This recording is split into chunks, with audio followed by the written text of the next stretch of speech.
Hey, so the subject I'm going to cover here, I have raised before, but I think it's something that really needs to be reiterated. I think it's very important.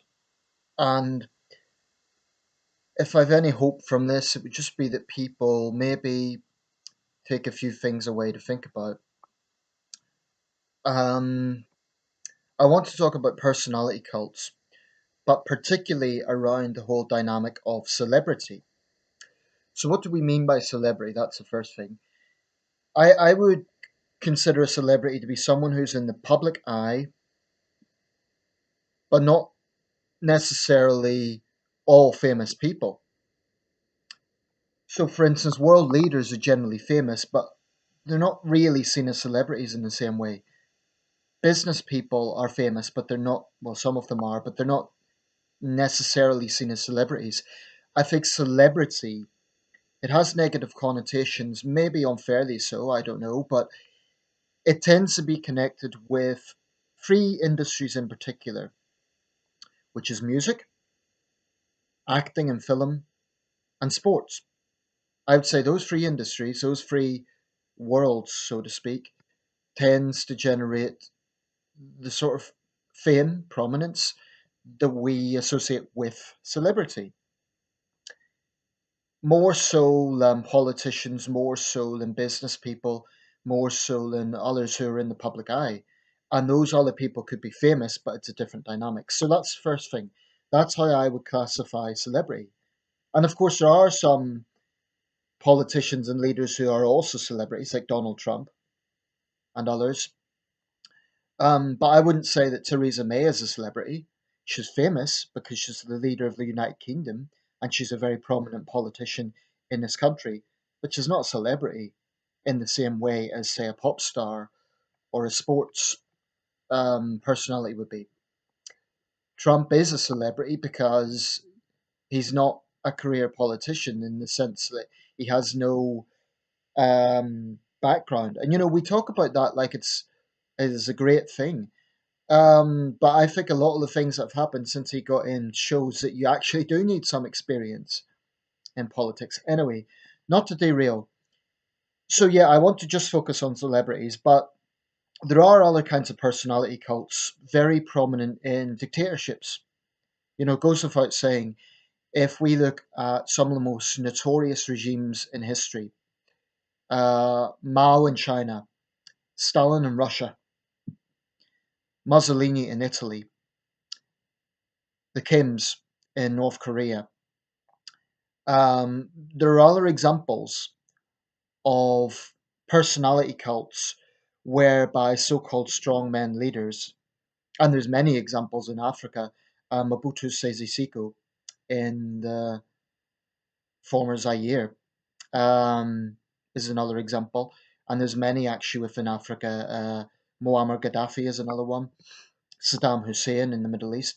There's many examples among strongmen, so-called strongmen, of their image being replicated millions of times within that country and it being used as a sort of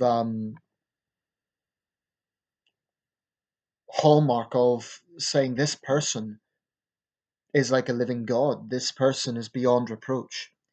You get it in absolute monarchies. I think it's very prominent in Thailand with the intense system they have there of monarchy. It's supposed to be parliamentary monarchy, but or constitutional monarchy. I think it far more bears the hallmarks of absolute monarchy, and there are very strict penalties if you're perceived to criticize it.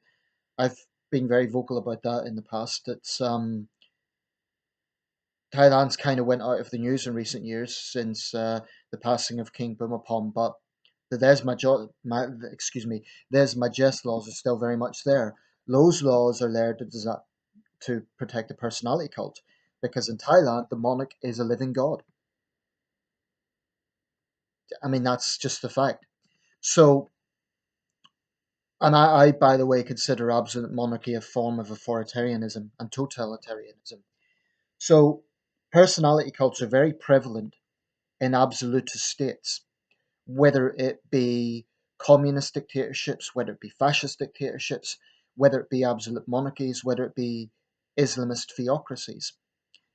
Personality cults are one of the major tools that are used, maybe one of the most important tools, in fact, to keep dictators and strongmen and cults of personality in place. Incidentally, in Thailand, it's different than the other examples because, in theory, the king is just the head of state and has no political power. The reality is there's immense power there. Okay, maybe the current monarch not as much as his father, but so long as the lèse majesté laws are there, it's very prominent. But I want to just focus for this video on celebrities because one thing about dictatorships is it's ruled by fear. With celebrities, there isn't necessarily the same level of threat. Well, there isn't because you're not going to be arrested for insulting a celebrity. You're not going to be arrested for saying something that their fans are going to, get enraged over. So that's the difference. That's why it's not as intense. But I want to focus on the celebrity thing because it's more applicable, perhaps, to secular or relatively secular liberal democracies. We don't have dictatorships because people wouldn't tolerate that, but there is a personality cult around certain celebrities. And I'm going to name just some examples off the top of my head. These are people who are widely revered by their fan base, by people who really seem to think that they can do no wrong. And there is a tendency behind this. So some of the people I'm going to talk about: Princess Diana, Muhammad Ali, John Lennon, Michael Jackson. And I'm sure I can think of other examples throughout the course of this video. I'm going to touch on all of those figures. But let me just provide an example of someone who was widely revered and she's now had a serious fall from grace. That is Aung San Suu Kyi. The great icon of human rights. She was called Asia's Nelson Mandela. She's really fallen from grace in recent years, where she became this brave figure fighting for human rights in Burma against a brutal military junta, to now being associated with brutal suppression of minorities in that country, rightly or wrongly.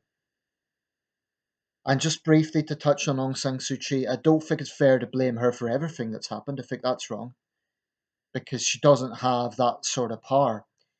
But I do think she's been too quiet too often, or too hesitant to talk specifically about these issues.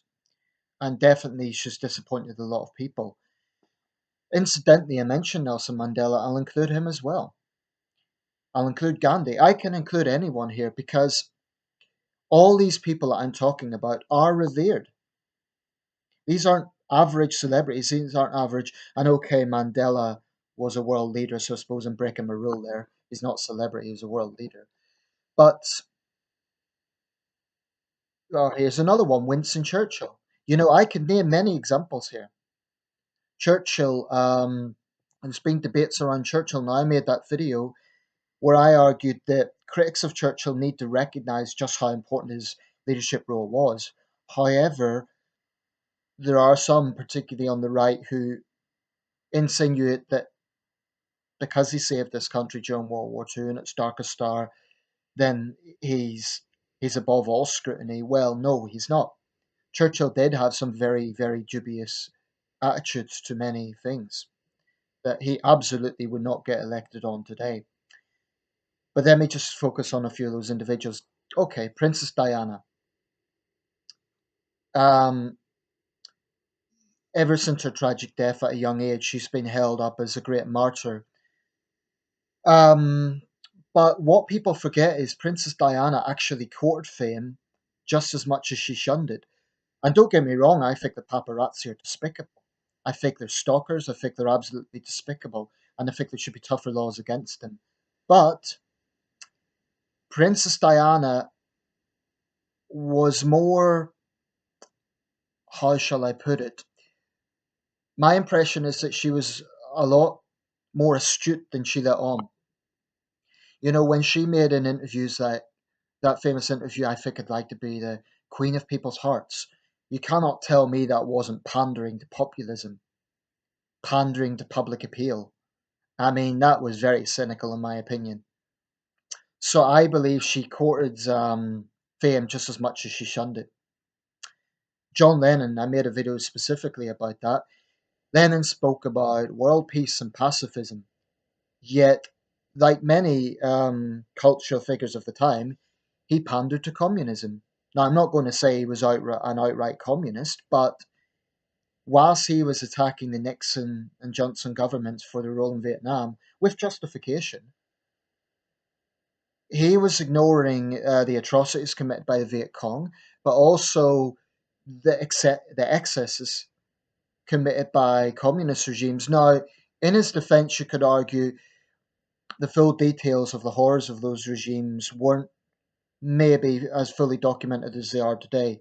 And even today, they're not documented anywhere near enough. But okay, even if you take that, there was clear double standards in what he preached. He spoke about feminism and respect for women and loving women. Ask his former girlfriends before Yoko Ono. He was a very sloppy boyfriend and he beat them. Not exactly a good role model for respecting women. He was a sloppy father. Um, and whilst he shunned money and religion, he pandered to both. He made millions through his music and he pandered to Eastern religions. You know, he was very into New Age religions. So there were a lot of hypocrisies in the life of John Lennon. Now, this one I think is the one that is perhaps the hardest in some ways to challenge because the personality cult around this guy is so intense in his industry or his field, which is professional boxing. And I am talking about Muhammad Ali. When Ali died, the world stopped. The press had columns upon columns lavishing praise on this Black Messiah, on this Superman, this larger than life figure. Now, I've made specific videos about a lot of these things, but on the issue of Ali, he was an incredibly dishonest figure. People admire him for saying it like it is. Actually, he was very dishonest in a lot of important areas. Let's look at one of them. He said he changed his name to Muhammad Ali to get away from his slave name, Cassius Clay. One problem with that. That slave name was given to him by his black parents in homage to a famous abolitionist. Hardly a slave name. Another famous story is that he threw his Olympic medal into the Mississippi in protest at racism in a bar. That's very believable. There was racism in the Deep South at that time. It later transpired he just lost it. But hey, why not, bring up a story to further the divisions in this country? That's another issue I took with Ali. He pandered to a pretty vile extremist black supremacist organization in the Nation of Islam. And this is something people conveniently forget. The Nation of Islam was a marginal organization. The vast majority of African Americans didn't support it. So, how did Ali become this role model for African Americans when he was pandering to fringe organizations? The way he treated Joe Frazier was an absolute disgrace. Now, Foreman has, and I admire George Foreman, I respect George Foreman, but I think he's glossing over the realities of this because he said, oh, it was just banter, they were really friends. I struggle to find that true. I mean, calling another black man an Uncle Tom at that time, a stooge of the white establishment, was an absolute disgrace. I mean, Joe Frazier came from a much more typical black background, so to speak. He came from a hard scrabble background. Ali came from a middle class background. Ali was against mixed relations.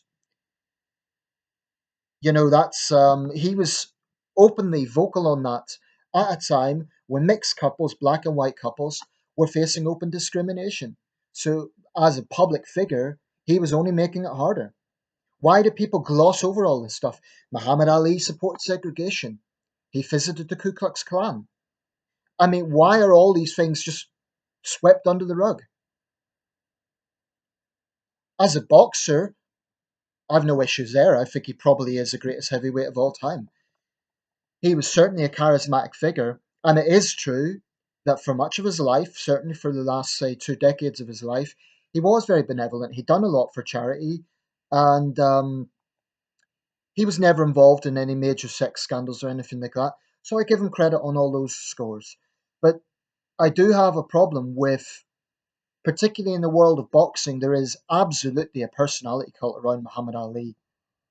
You ask And you ask the average person on the street who's not a boxing fan, name a boxer, they're almost certainly going to say Muhammad Ali or Mike Tyson. There's something of a personality cult around Mike Tyson, though on a smaller scale, and it tends to just be from his fanboys and fangirls. No one outside his fan base respects Mike Tyson, although his fan base is very intense about it. But people beyond the fan base, I mean, the number of politicians, former presidents, singers lining up, comedians, to praise Muhammad Ali was bizarre. And I totally acknowledge that he was a huge cultural figure. But I have a big problem with the way that that negative side was just completely whitewashed. And it was. Who was the other figure I named? Michael Jackson. Well, that's an interesting one. This new documentary that's going to come out is apparently going to show the level of child abuse that he was accused of. Now, I should say these are allegations. And I don't believe in trial by media. Also, he's obviously dead, so he can't defend himself. But I also think that Jackson, a bit like Princess Diana, played up the naive, childlike image. I think he was a lot more astute than he let on. I think he was a very good businessman. Um, and at best, the best thing you could say about Michael Jackson is he was astonishingly naive with some of the things he said, like, oh, letting children sleep with him. Oh, but you automatically think it's sexual. Well, you're a grown man. It's just some things you just don't do. Also, my take on the whole Michael Jackson thing, if he was completely innocent, why would he have paid hush money? To me, an innocent man wouldn't be paying money to keep people silent because they would know in their heart that they're innocent and they would have the confidence to defend themselves in that sense. So I think that certainly raises questions. It doesn't change the fact he was a great musician. So those are four prominent examples, and there's many others. I have no doubt when I upload this video, I'll think, oh, I could have spoken about that person or this person. I'm sure you get it in the world of professional wrestling as well. Though you also see, I mean, Hulk Hogan, was is generally seen as probably the most famous wrestler in history, almost like the Muhammad Ali of the wrestling world.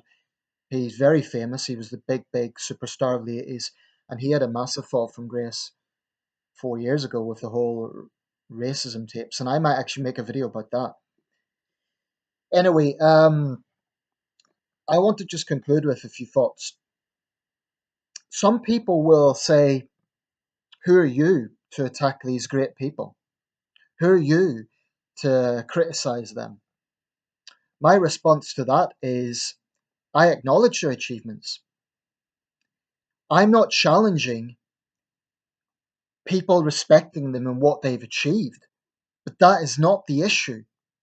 If you think that's the issue, you're totally overlooking it. Muhammad Ali was a great boxer.